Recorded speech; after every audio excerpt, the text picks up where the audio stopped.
안식일이 다 지나고 안식 후 첫날이 되려는 새벽에 막달라 마리아와 다른 마리아가 무덤을 보려고 갔더니 큰 지진이 나며 주의 천사가 하늘로부터 내려와 돌을 굴려내고 그 위에 앉았는데 그 형상이 번개 같고 그 옷은 눈같이 희건을 지키던 자들이 그를 무서워하여 떨며 죽은 사람과 같이 되었더라.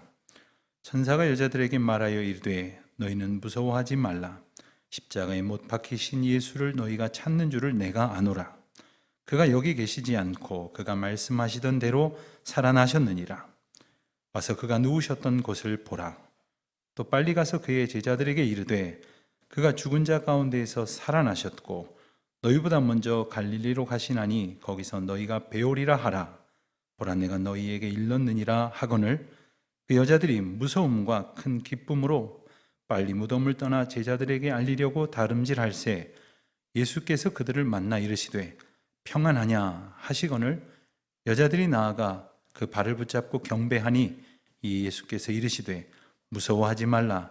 가서 내 형제들에게 갈릴리로 가라 하라. 거기서 나를 보리라 하시니라. 아멘. 어느 책에 나오는 이야기입니다. 한 아가씨가 한 청년과 사랑을 하고 연애를 하게 되었는데 그 청년의 형편이 너무 가난해서 가족들을 비롯해서 주변 사람들이 두 사람의 결혼을 말렸답니다. 그러자 아가씨는 내가 이 사람과 함께 보란듯이 행복하게 살고 말 것이다, 이렇게 마음을 정하고 결혼식을 올렸습니다. 그리고 정말 꿈 같은 신혼생활이 약 석 달쯤 되었을 무렵 남편이 불의의 사고로 그만 먼저 세상을 떠나고 말았습니다. 여자가 이 사실을 받아들일 수가 없었습니다. 믿어지지가 않았습니다. 아니, 내 남편이 죽다니, 내가 이 나이에 벌써 과부 소리를 들으면서 살아야 하다니, 이럴 수는 없다. 그는 상심하다가 남편의 장례식 자리에서 크게 소리를 지르며 절규했습니다. 내 남편은 죽지 않았어요. 그 충격으로 인해서 그녀는 그만 눈이 멀게 되었답니다. 주변 사람들이 남편을 잃고 또 눈을 멀게 되어 집 밖으로 한 발짝도 나가지 못하던 이 여자가 너무나 가여워서 어떻게 도울까 생각을 하다가 지혜로운 분을 만나서 상담을 받도록 추선을 했습니다. 그래서 약속된 날 상담자가 이 여자를 만나게 됩니다. 상담자가 만나자마자 이렇게 말했습니다. 아까 내가 오는 길에서 당신 남편을 만났는데 고민이 참 많은 것 같습니다. 그러자 여자가 통곡을 하면서 외쳤습니다. 무슨 말이에요? 말도 안 돼요. 내 남편은 죽었어요. 어떻게 죽은 사람을 길에서 오다가 만날 수 있다는 말입니까? 하면서 울부짖더라는 거예요. 그 순간 놀랍게도 여자는 남편의 죽음을 받아들이게 됐고, 그리고 잃어버렸던 그런 시력을 다시 찾아 앞을 보게 되었다, 이런 이야기입니다. 여러분, 죽음을 외면하는 사람, 또 이 죽음을 부정하는 사람은 깊은 의미에서 눈이 멀게 돼서 더 이상 아무것도 볼 수 없는 지경에 이른 것과 같습니다.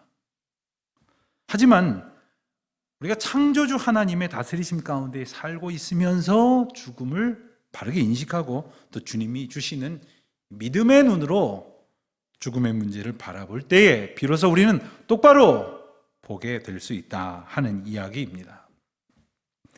죽음 인문학이라 하는 제목의 책이 있습니다.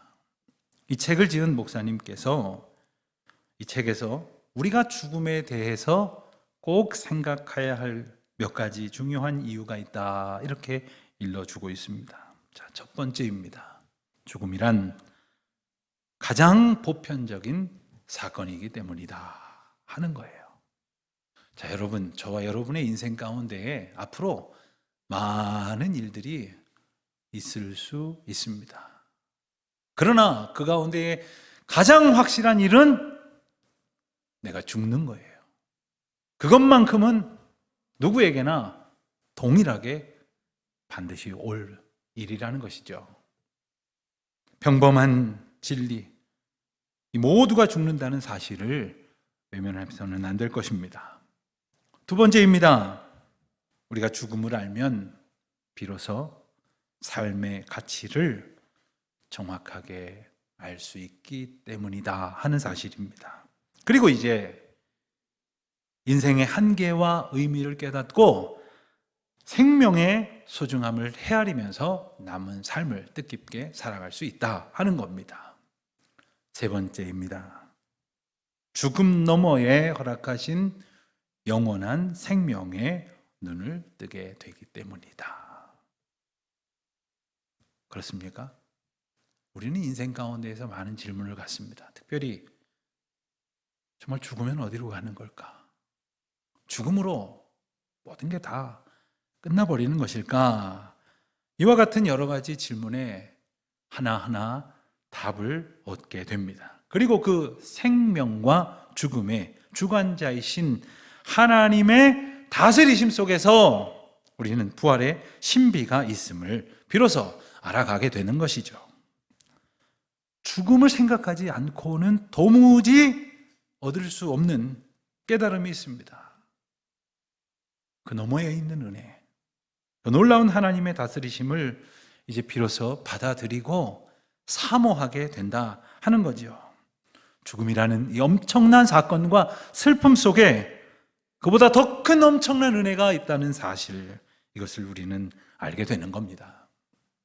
오늘 본문 말씀을 우리가 함께 읽었습니다만 예수님의 죽음 앞에서 극심한 슬픔에 놓인 사람들을 우리는 만나게 됩니다. 그리고 그들이 어떻게 부활을 소망하는 믿음을 갖게 되는지 성경은 우리에게 말씀해 주고 계십니다.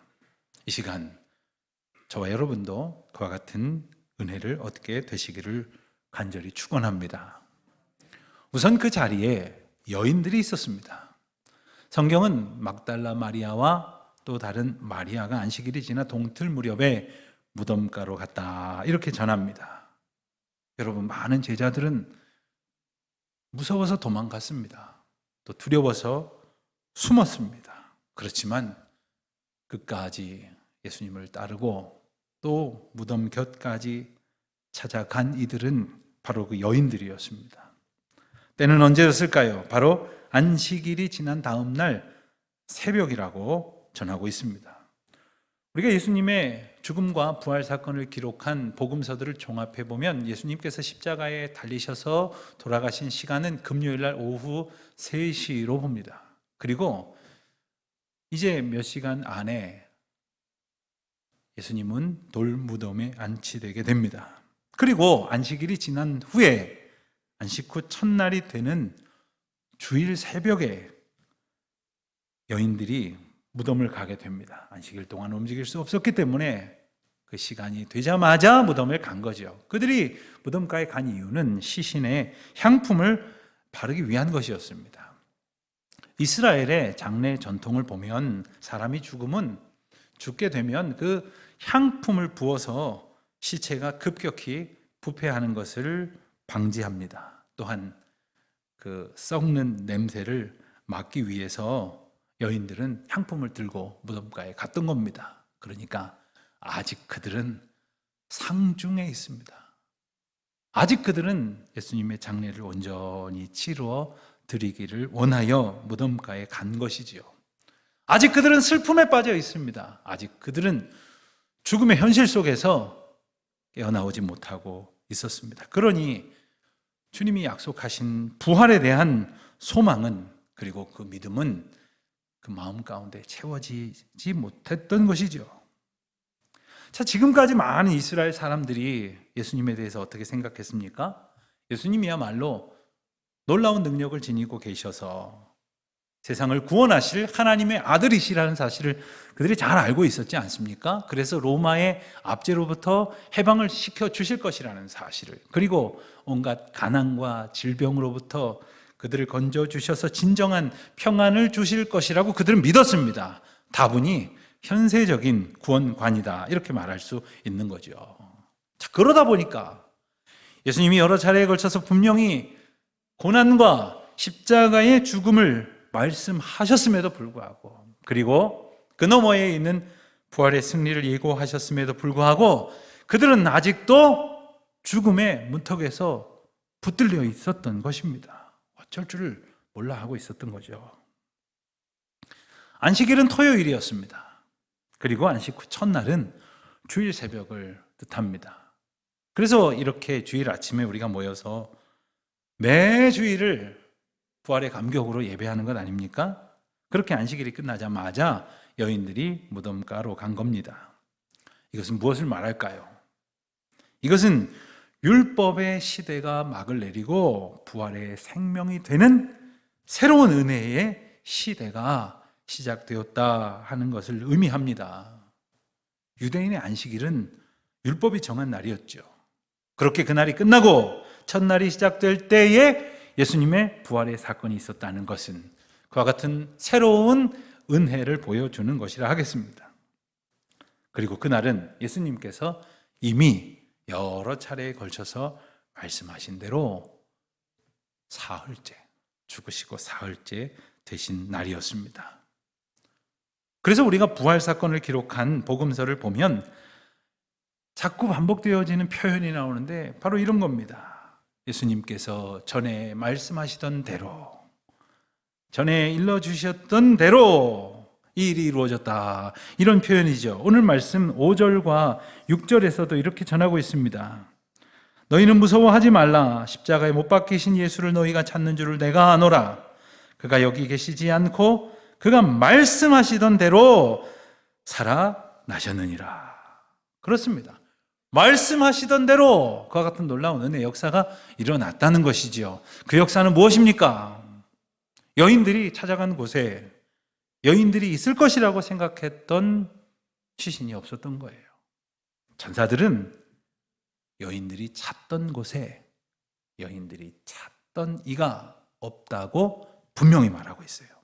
다시 말하면 여인들이 생각하는 곳 무덤에 여인들이 생각하던 죽은 예수님이 계시지 않다는 겁니다. 이미 하나님의 능력으로 다시 살아나셨다는 것이죠. 예수님께서 이미 말씀하셨지 않습니까? 새로운 일입니까? 처음 듣는 일입니까? 이미 우리에게 말씀하신 일 아닙니까? 그래서 우리가 부활을 묵상하면서 가장 분명하게 기억해야 할 것은 이 모든 일이 주님이 말씀하시던 일이다 하는 것입니다. 그리고 그 하나님의 다스리심의 원리는 지금도 동일하다는 거예요. 즉 우리에게도 말씀하시던 대로 인도하실 것이고 이 세상을 말씀하시던 대로 다스리실 것이라 하는 것입니다. 그러니 이제 우리가 매일 매 순간 하나님의 말씀을 붙들고 늘 의지하며 살아가야 할 이유가 아닙니까? 또 기록해야 될 것이 있습니다. 그것은 우리가 부활을 생각할 때에 생명의 의미를 떠올려야 한다는 것입니다. 예수님이 죽음을 물리치시고 다시 살아나셨기 때문에 부활은 생명입니다. 그러나 그 부활의 생명은 예수님에게만 있었던 사건이 아니라 오늘 우리에게도 약속된 사건이라는 것, 죽음 앞에 절망할 수밖에 없는 모든 인생들에게 허락하신 믿음의 은총이라고 하는 것을 기억해야 합니다. 그런데 어떤 이들은 아직 육신이 죽지 않았다 하는 생각에 갇혀서 부활 생명의 감격을 실감하지 못하는 이 역설이 벌어지기도 한다는 겁니다. 우리 주님 말씀하셨습니다. 나를 믿는 자는 죽어도 살겠고 무릇 살아서 나를 믿는 자는 영원히 죽지 아니하리라 말씀하셨지 않습니까? 이 부활의 감격을 그래서 가장 확실하게 누리는 길은 뭘까요? 다시 사는 감격을 얻으려면 죽어야지요. 죽어야지요. 내 자아가 죽고 내 욕망이 죽고 내 헛된 생각이 죽어야지요. 내 죄성이 죽고 탐욕이 죽어야지요. 내가 나의 삶의 주인 노릇하려고 했던 나의 삶의 가장 중요한 것을 내가 차지하려고 했었던 그 내가 죽고 내 안에 예수 그리스도께서 다시 사는 것을 경험하는 것입니다. 예컨대 오늘 3부 예배도 많이 나오셨지만 1부, 2부 예배 때 보니까 참 오래간만에 오신 분들이 많이 계셨어요. 모처럼 성전이 그득하고 교회가 북적북적 하더라고요. 어떤 분은 참 오래간만에 편찮으셨던 중에 부활주일을 맞이하여 오신 분들이 계시고, 또 어떤 분은 이 코로나 상황 속에서 주저하다가 이제 주님 앞에 나오신 예배의 감격을 온전히 누리신 분들도 계십니다. 또 어떤 분들은 여러 가지 힘겨운 상황 속에서 다시 예배로 내가 살아나는 것을 경험하게 되신 분들도 있다는 겁니다. 그렇습니다. 주님은 그렇게 우리를 다시 살게 하셨어요. 그렇다면 우리는 그것을 만끽하며 살아가는 것입니까? 불행하게도 어떤 사람들은 부활신앙, 부활생명 그렇게 말을 하면서도 실상은 저 멀리 먼 미래적인 일로 여기는 분들도 많이 있습니다. 안타깝게도 죽음을 직시하지 않고 저만치 밀쳐두고 있었던 까닭에 부활이라고 하는 가장 크고 놀라운 하나님의 은총도 함께 저만치 미뤄두고 말았던 것이죠.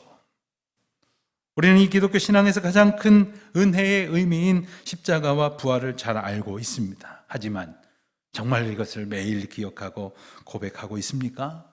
이 부활의 아침에 부활의 은혜를, 그 경험과 감격을 고백하고 있었던 여인들의 모습을 통해서 우리도 그와 같은 은혜를 얻을 수 있게 되시기를 바랍니다.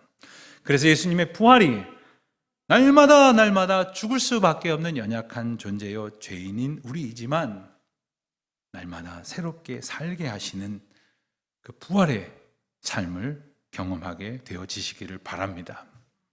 오늘 본문을 보면 예수님의 부활로 죽음을 상징하던 무덤의 돌문이 열려지는 그런 장면을 우리가 보게 됩니다. 사실 이 여인들은 무덤가로 가면서 걱정이 많았습니다. 가서 향품을 발라드려야 되는데 그 앞에 있던 돌문은 어떻게 해야 되나 하고 걱정을 했었어요. 그런데 실상 가서 보니까 돌문이 열려져 있는 겁니다. 그랬더니 이번에는 누가 열어놓았을까 두려워하지 않습니까? 그렇습니다. 우리가 그래요. 닫혀 있으면 닫혀 있다고 걱정하고 열려져 있으면 누가 열었나 두려워하는 지극히 연약한 존재들이 바로 우리들입니다. 그러나 주님은 돌문이 열려지는 사건을 우리에게 보여주시면서 우리를 짓누르고 있었던 그 사망의 권세를 치워버리셨습니다. 그리고 열려진 돌문 사이로 생명을 선포하셨고, 그리고 마침내 우리는 하늘 문을 열어주시는 하나님의 은혜를 소망하게 되었던 것 아닙니까? 며칠 전 어느 원로 목사님 사모님의 장례식에 참석한 적이 있었습니다. 장례식의 절차가 다 마쳐진 후에 이제 부인을 먼저 하나님 나라에 떠나보낸 그 목사님께서 인사 말씀을 하셨는데 저는 한편에 설교를 듣는 것 같은 은혜를 깨달았습니다. 그 집 사모님이 오래도록 편찮으셨거든요. 그 목사님이 이렇게 말씀하시더라고요. 힘겨울 때마다 심각하게 위험하다는 말을 할 때마다 이렇게 기도했습니다. 주님, 하늘 문을 열어 주십시오. 그렇습니다. 우리의 소망은 무엇이어야 하느냐? 주님, 하늘 문을 열어 주십시오. 그래서 돌을 들고 저 죽이겠다고 달려들던 많은 사람들 앞에서 스데반이 천사의 얼굴을 하고는 하늘을 바라보면서 주여, 하늘 문을 열어 주십시오. 이렇게 기도했다는 거 아닙니까? 그렇게 스데반을 맞이하신 하나님께서는 믿음의 백성들을 맞으신 것이고 우리를 인도하실 것입니다. 그래서 우리는 죽은 자를 찾아 무덤가로 가는 사람이 아니라 살아계신 예수님을 만나기 위하여 주님이 우리를 기다리고 계시는 갈릴리로 향해 가야 하는 것이죠. 예수님께서 제자들에게 내가 먼저 갈릴리로 가 있겠다 이렇게 말씀을 하셨는데 갈릴리는 어떤 곳입니까? 바로 제자들을 처음 만나서 부르셨던 곳입니다. 그런데 또 어떤 의미가 있느냐? 예수님이 돌아가시고 또 부활하신 그 와중에 마음의 근심과 염려가 가득해진 심약한 제자들이 다시 자기가 살던 고향 땅으로 돌아간 것이기도 합니다. 그러나 주님은 그들을 책망하지 않으셨어요. 스스로를 패배자로 여기고 그리고 그저 피하고 숨는 한심한 존재가 바로 그들이었지만, 그들이 바로 우리와 같은 연약한 존재들이었지만 주님께서는 그들보다 그들을 더 잘 아시고 나보다 나를 더 잘 아셔서 갈릴리로 이미 가 계시겠다는 거예요. 거기서 다시 그들을 부르시는 것처럼 또 다시 만나주시고 또 다시 불러주시겠다는 것이죠. 사랑하는 성도 여러분, 우리가 넘어졌을 때에, 우리가 숨었을 때에, 우리가 나약해졌을 때에 오히려 나보다 먼저 그 자리에서 나를 안아주시기 위해, 나를 일으켜주시기 위해, 나를 다시 부르시기 위해 찾아오신 예수님을 우리는 잊지 말아야 할 것입니다. 이것이 바로 부활의 능력을 덧입는 것입니다. 그렇게 예수님의 부활은 우리에게 약속되었습니다. 사실 그동안 우리가 부활절을 얼마나 많이 보냈습니까? 1년에 한 번은 보냈으니까요. 믿은 횟수만큼 부활절을 맞이했겠지요. 그럼에도 불구하고 여전히 내 생각에 갇혀서 여전히 무덤가를 얼쩡거리고 있는, 아니면 갈릴리로 숨어버린 비겁한 형식의 신앙인은 아닌가, 오늘 이 말씀 앞에서 겸손히 돌아볼 수 있게 되시기를 바랍니다. 그리고 지금 이 순간도 죽은 것과 다름없던 나를 살리시기 위해 허락하시는 하나님의 은혜를 누리십시오. 그 부활의 소식을 전하기 위해서 다름박질하는 여인들처럼 용기를 내어 우리를 보내시는 삶의 자리로 뛰어가는 우리 모두가 되시기를 바랍니다. 바로 그때 주님은 우리를 만나주시고 우리에게 물으십니다. 평안하냐? 주님의 평안을 얻게 하십니다. 주님은 그 부활하심으로 승리하셨습니다.